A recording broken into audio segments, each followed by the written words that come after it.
April 6th, 2021.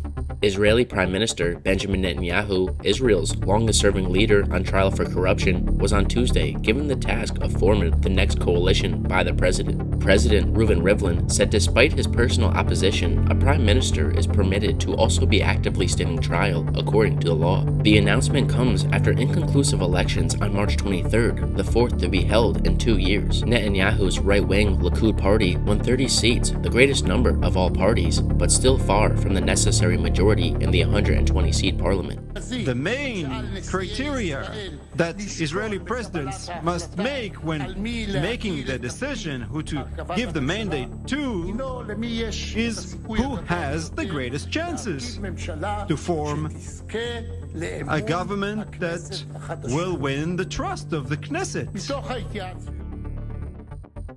India's health ministry confirmed 103,558 new infections just this past Monday. Cases have spiked quickly despite hitting record lows just 2 months earlier. Shops, factories, and even cinemas remain open in most of India. Last spring, India's economy shrank nearly 24% under nationwide restrictions, and there were cases of starvation among the poor due to these.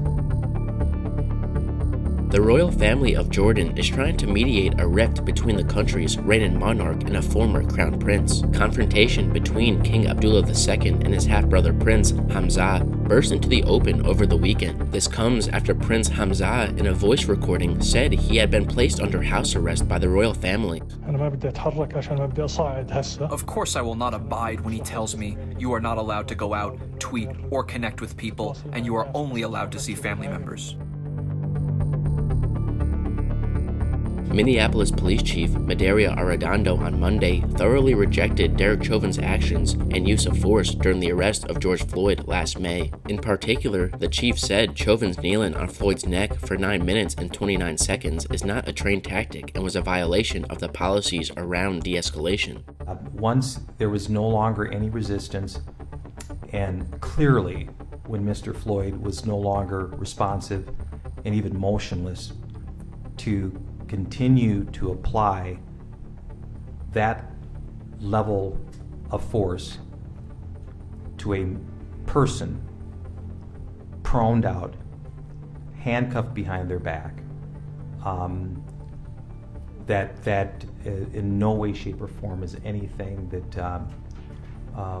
is by policy, is not part of our training, and it is certainly not part of our ethics or our values. The man accused of going on a shooting rampage in a suburban Los Angeles real estate office last week, killing 3 adults and a child, has been formally charged with 4 counts of murder. Arraignment of the suspect Aminadab Gonzalez, who was himself wounded by gunfire before being arrested, was postponed until Tuesday due to his medical condition. He is accused of opening fire with a semi-automatic pistol last Wednesday inside the office suite of a mobile home realty company in the city of Orange, south of Los Angeles. I'm here to make something very, very clear. Mr. Gonzalez is eligible for the death penalty. This is a special circumstances case. There were multiple victims. Governor Andrew Cuomo said he and his legislative leaders reached a conceptual agreement Monday on an already late state budget that may include mobile sports betting, but the fate of several other big-ticket items remains unclear. The governor's vague language did little to clear up questions about New York's fiscal future, a full 5 days after the April 1st budget deadline came and went without a plan in place. Green energy is in the budget. That is going to make us the green energy capital of the world. The affordable internet is in the budget. Nursing home reform legislation is in the budget. So it really is very comprehensive.